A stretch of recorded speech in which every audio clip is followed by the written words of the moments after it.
Hello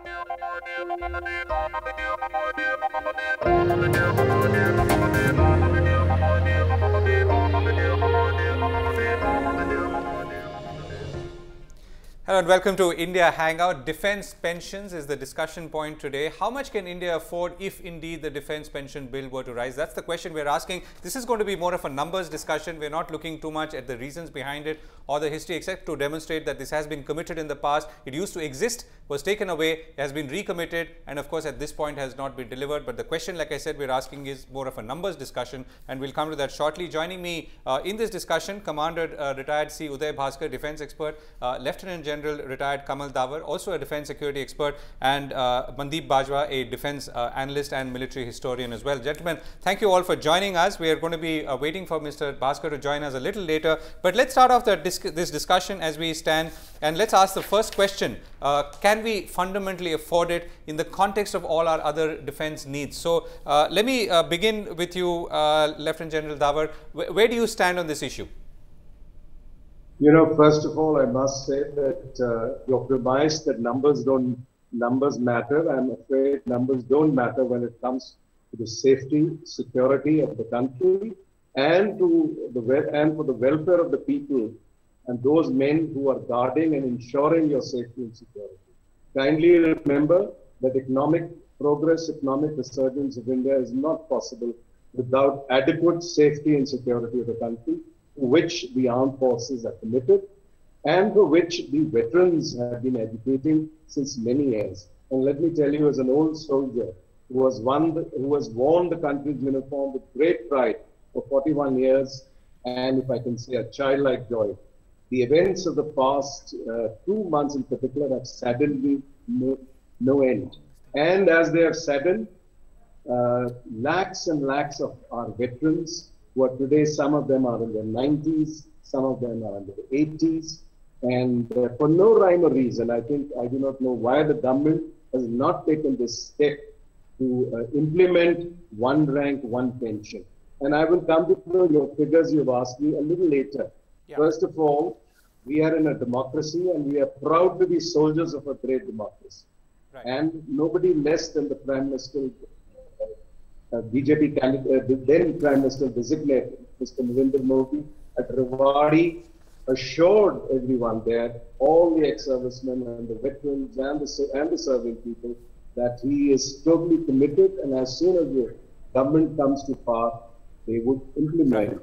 Now, you also know that Defence Minister, Mr. Panikkar, when he took over, many months after the BJP government was in place, he was given a presentation by various people, by the services, and he said that he was deeply committed to it for one reason, because as far as the other services are concerned, the police, the paramilitary, and the civil government, employees of the civil government, they're retired till 60. And you know, we have to keep our comfort profile and our age profile very young. So 80% of our soldiers retire between 35 to 37. And at 37, what do? The other, kindly remember, are serving till 60. So isn't it grossly unfair? And now we hear that the Prime Minister has agreed in principle, the Defence Minister has agreed, but somewhere the mandarins and the babus and Finance Ministry are scuttling it for some technical reason. I do not understand. I fail to comprehend what are these technical considerations. Right. So, Lieutenant General Davar, can I ask you a quick question? I mean, like I said, we'll come back to numbers very quickly. I mean, you know, the technical reasons that are often being quoted, and you're absolutely right. If you were to just go chronologically, the Defence Minister did commit, and it was then sent to North Block, and then for whatever reason, it's not moved from there. But in your mind or your understanding, what could be the reason why there are parts of the government which are apprehensive about it? Well, I think one of the motivations of the bureaucrats has always been to keep the army, at bay, as if we are the protectors of this country, and they like us to be marginalized, even in matters of security and strategy. Okay. And I think the reason is very simple: just keep the armed forces personnel outside the decision-making processes of the government and let them remain financially stricken and things like that. Otherwise, there is no earthly reason for this one rank, one pension to be given to the armed forces. Right. There is no reason, even legally. I must tell you, I don't know whether you're aware of it or most people are not aware of it. In 1982, the Supreme Court has ruled in this case. They've ruled it in 2008. Of course, those were individual cases. 2012, and as late as 2-3 months back, the Apex Court, the Honorable Apex Court of India, has directed the government. And I'm really surprised how the government has not implemented it, because it amounts to contempt of court. Right. Okay. So I'm going to come back in a bit. Mr. Bajwa, let me get a very broad and quick position from you on the subject of one rank, one pension, and in basically trying to answer, can we as a country afford it? The point is, why are eyebrows being raised now for the finances? I mean, these figures have been doing the round for the last 20 years. I remember during Mr. Vajpayee's government, every quarter, George Fernandes used to make an announcement that OROP has been accepted. It was finally accepted by the government last year. So everybody knew about this. There's no way that they could have been unaware of the figures. So why are they fighting shy of implementing OROP now? I mean, after all, when Mr. Modi made his announcement that he gave his backing to the demand and said that as soon as the government comes in, we will implement it on 15th September 2013. Obviously, he must have known about what figures were involved. After all, he must have got a briefing on it. So why are they now fighting shy? Why are they showing so much surprise? Okay, right. So let's ask the next question. So the question really is defense pensions versus other defense needs. I'm not saying that we have to yet club everything under one bucket, but let's look at the context. I mean, right. So we are saying that the defense forces are short in terms of people. That's officers by 17%, 17% and 3% in the case of Army, Navy and Air Force. The Indian Air Force is short of at least about 300 fighter aircraft. I mean, do correct me if I'm off the mark. Roughly 56 medium transport aircraft. The Indian Army needs about 3,000 to 3,600 artillery guns, 66,000 or more than 66,000 assault rifles, lakhs of boots, armor-piercing ammunition for T-90 tanks. The Navy needs 12 diesel-electric submarines, 6 nuclear attack submarines, and the list goes on, right? So this is the list of things that we need, and the list is also not exactly growing shorter. If we were to place all these needs against our, let's say, the need for more pension, and the pension figure too is going up constantly, right? So we are looking at a pension figure of almost 54,500 crores, and this was only 45,000 crores. This is without OROP. 45,000 crore for 2013-14. So in 2 years, it's already going up by almost 9,000 crores, right? So how does, I mean, if you were to look at now the need for additional pension in the context of what the forces need in terms of more infrastructure, more ammunition, and the fact that the wage bill is growing in any case, how does it stack up? Let me begin with you, Mr. Bajwa. Well, my viewpoint is different. What I feel, the biggest factor in war has always been the man behind the gun, your human resources. In 1965, we were inferior to the Pakistanis, both in fighter aircraft and in tanks. Yet, we not only stemmed their offensive, but we even took the war into their territory. I agree that the modernization and expansion needs of the army of the armed forces are imperative. They have to be tackled on a war footing. But there is enough money, and if you are not going to be looking after your serving personnel, your ex-servicemen, who's going to join the army? I mean, there's another great shortage which probably you haven't spoken about. That is of officers. The army is desperately short of officers. So is the Air Force, not to that extent, and the Navy to a lesser extent. But the army at the cutting edge in the infantry battalions, armored regiments, I mean, General Davar will bear me out, and the artillery regiments, they are making do with about 40% officers. That's a very, very dangerous situation. And if people now in the job market see that this is the way they're going to be treated after retirement and going on pension, who's going to be joining the army? Right. No, Mr. Bajwa, no, let me come in there. No, I did say that, you know, there was they were shot by officers. The figure that I have is 17% and 7,989. So roughly 8,000 officers shot in the army. You did. Yeah. No, you did say that. But the point is, you've got to nurture your human resources. I mean, if you're not raising the pays, if you're going to be cutting down on the pensions also, who's going to be joining up? I mean, this is a drastic situation which, you know, all the factors should be taken into account before making grand announcements. Right. So, let me come to Lieutenant General Davar. So, you know, if we were to look at in the context of what we want to spend for our defense requirements, right? So, our current defense requirements budget is roughly 1.78% of GDP, roughly 13% of total central government expenditure. Now, this is where it stands, and like we said, we are obviously not living in a safe and secure world. We need to keep investing more. We not just to expand and grow, but also to fill the gaps, both in people and arms and equipment. There's a famous statement by General V.K. Singh only a couple of years ago, where he said that 97% of equipment is obsolete. So, given that situation, isn't a demand for increased pensions putting things in jeopardy?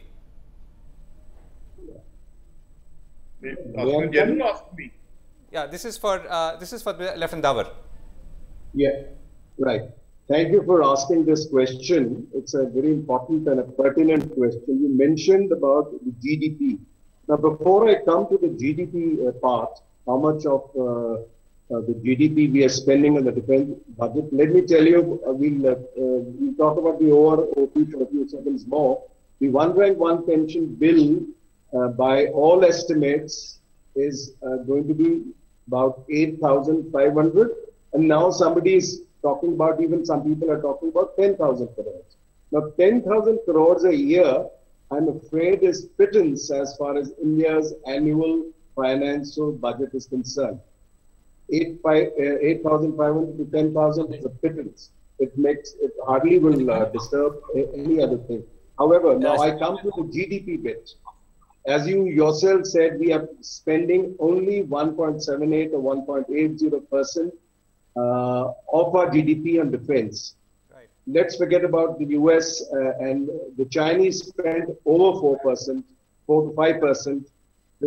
Even the Pakistanis who are cash strapped and, you know, their finances are in doldrums, as everybody knows, even they are spending 3 to 5% of their GDP. So why are we not spending much more on our defense as regards percentage of the GDP is concerned? Even standing committees of parliament, there was one very famous Hoshiari committee. Mr. Hoshiari was a BJP MP, old CM Uttarakhand early on. He was chairman of the standing committee, and successive committees of parliament have said that we must spend 3% minimum. Right. And I think we are reasonably well off in the last many years economically. Right. And as far as the combat capabilities at the force level, some equipment shortages and all which you have said, they are very, very critical, as a matter of fact.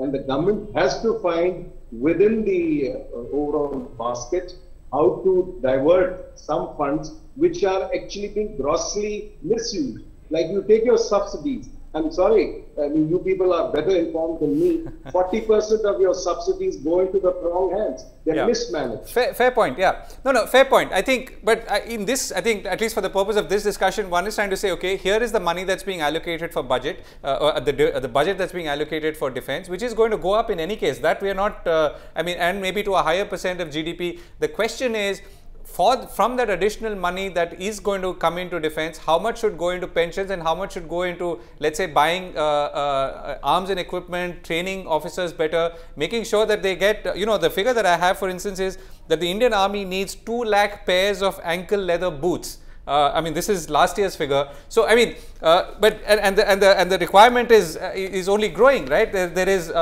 collectively the 3 defense wings need 1,000 helicopters. And we all agree that the neighborhood is not getting safer. So, it's a question of prioritizing. Go ahead, Lieutenant Davar. Yeah, Lieutenant General Davar, go ahead. Yeah. Yeah. You see, we must not mix up the two issues. One is a welfare pensionary aspect, and the other is buying or improving your combat preparedness. Let's not mix up the two. And as I said, and I'm repeating myself, that the budget for the OROP is only 8,500 to 10,000 crores a year, which is pittance. Now, in the overall Indian financial budget which we have, some form of prioritization and some reallocation of resources to the defense is grossly required. Why are we not going up? Why are we spending a pittance of 1.80% of the GDP? We spent 2.25 this year, go up to 2.5, then go up to 3. I mean, when experts have examined this, and I'm sure they have taken the overall financial resources of the country in mind and recommended this, that we must spend at least 3% of our GDP on defense. Right. Okay. Commander Uday Bhaskar has joined us. So, Commander Bhaskar, the question that we are asking really is, we are trying to see the demand for one rank, one pension in the context of what the defense forces need to spend in order to do two things. One is to obviously expand in a tough environment and neighborhood, and secondly, fill up the gaps, not just in terms of making sure that the existing armed forces live better and fight better, but also to ensure that there is arms and ammunition to support them. And of course, there are enough statements and data to show that there isn't. So how do we prioritize this then? Let me extend the point made by General Davar, which is that we are talking about two different issues.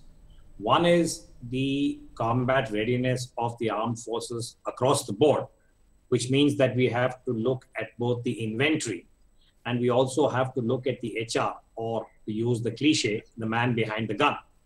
So the government of the day really has to acquire what you might call as the appropriate competence to be able to deal with this issue of what kind of a military as an institution should India have, and having taken that decision, also arrive at some determination about what kind of fighting capabilities it should have in terms of the different armed forces, the Army, Navy, and the Air Force. So first of all, I would say that this is a responsibility that devolves upon the government of the day.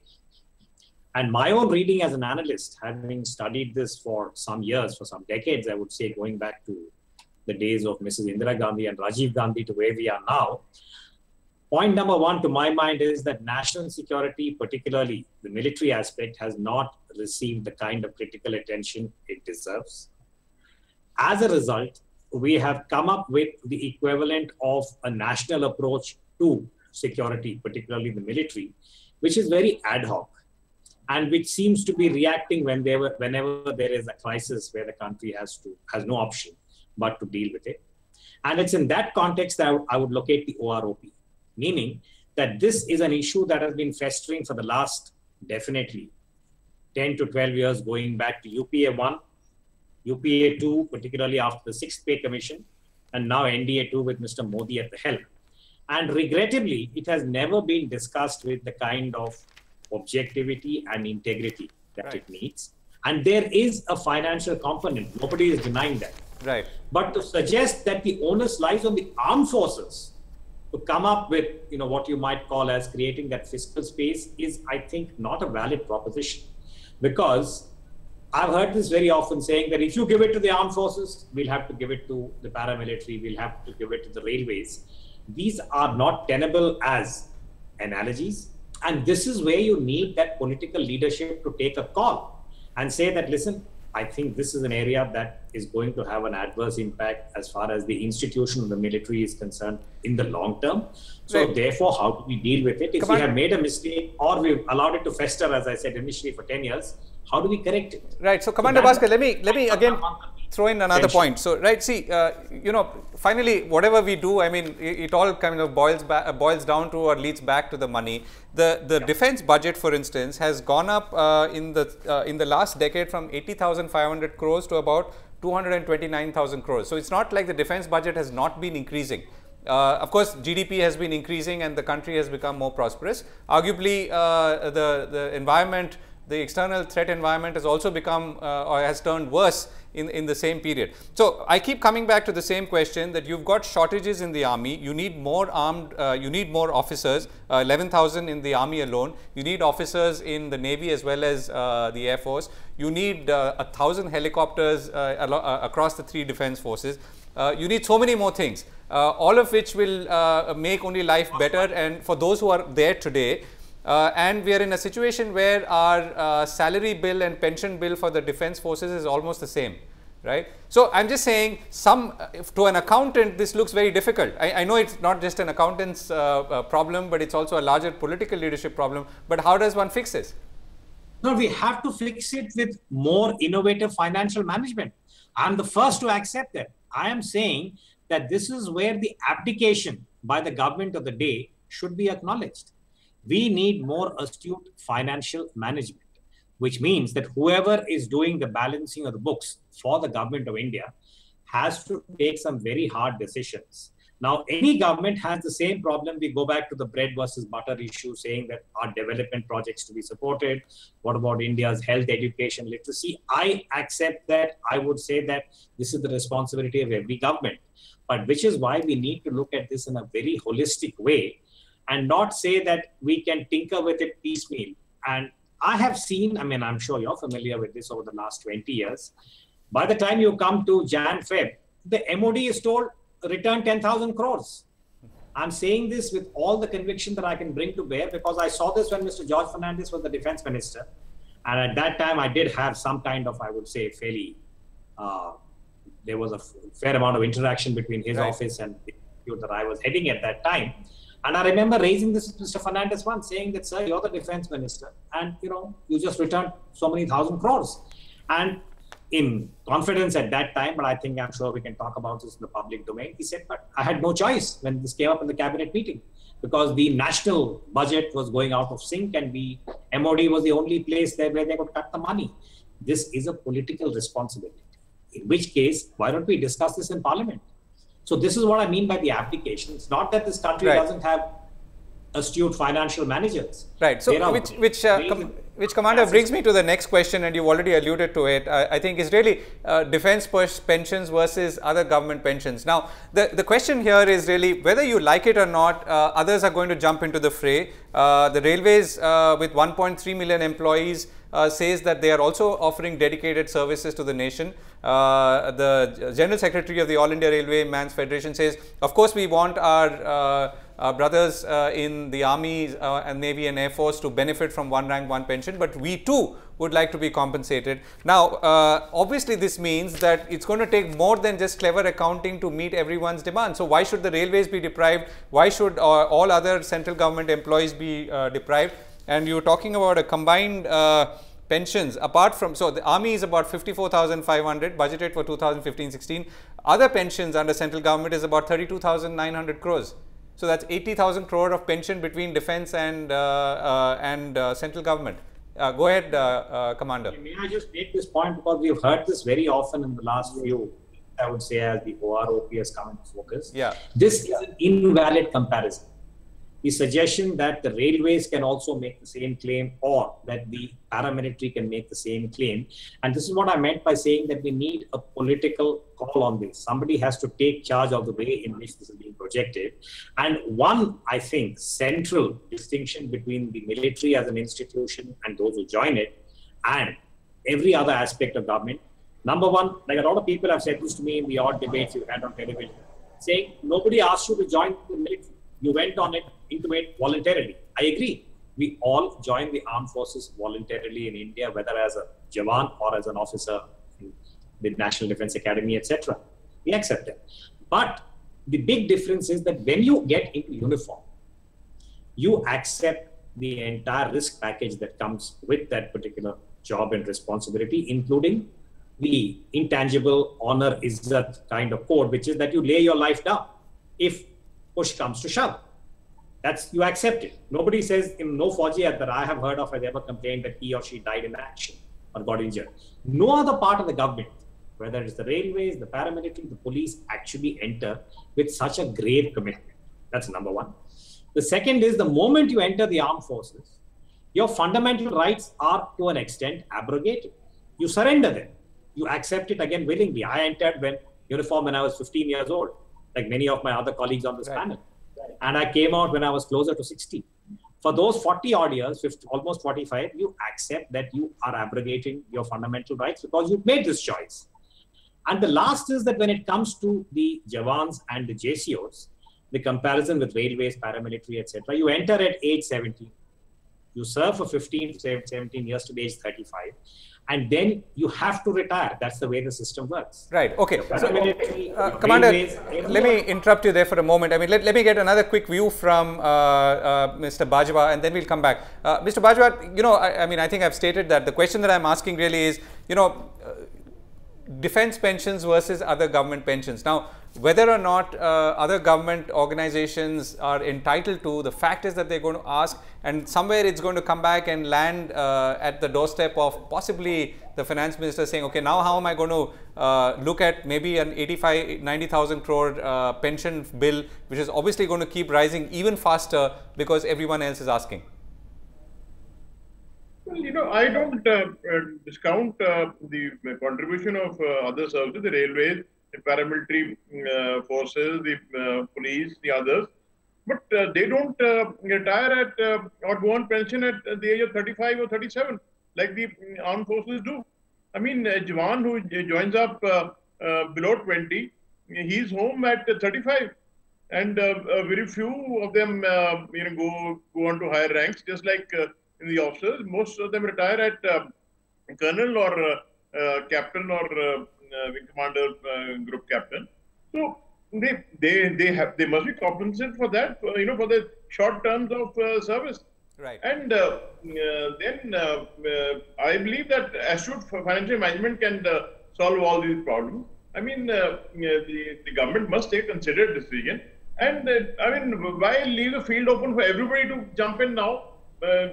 By prolonging this debate, prolonging the implementation, even prolonging the decision or to accept the demand, they have left the field open for everybody to join in.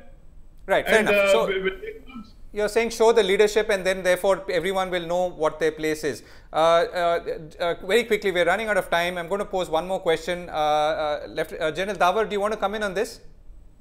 Yeah, I wanted to say, which I had said earlier, when you talk of other the pensions of the government, and I'm not even referring to our terms of condition and harsh conditions and that we die for the country and all, leave that apart. But the fact is that we are retiring at 35 to 37 years of age, whereas the others are staying on and serving and getting good salaries till 60 years. This is the crunch. This is the main factor which we all must consider, and the country must know that our boys, 80% of them are leaving the forces to keep our combat profile young at the age of 35 to 37.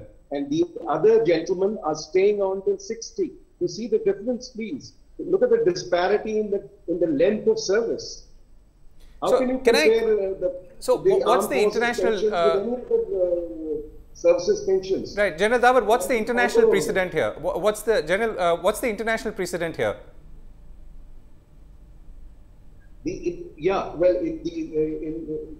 They're also they retire at 40, 45. Depends on which country we are talking about. They're retiring. But as far as pensions are concerned, their pensions are better than their civil counterparts. Please. Okay, fair enough. Okay, the next and the last question we are asking is really what's the solution to this, right? So we know we've tried to lay out some of the numerical problems and the accounting challenges of increasing pensions to the defense forces in the context of what, like we said, the defense forces themselves need and the context of the fact that we obviously need to be better equipped and better staffed to in a very increasingly volatile environment. Commander Bhaskar, let me come back to you then. So what's the way forward? Is there a midpoint? I think there is a way ahead.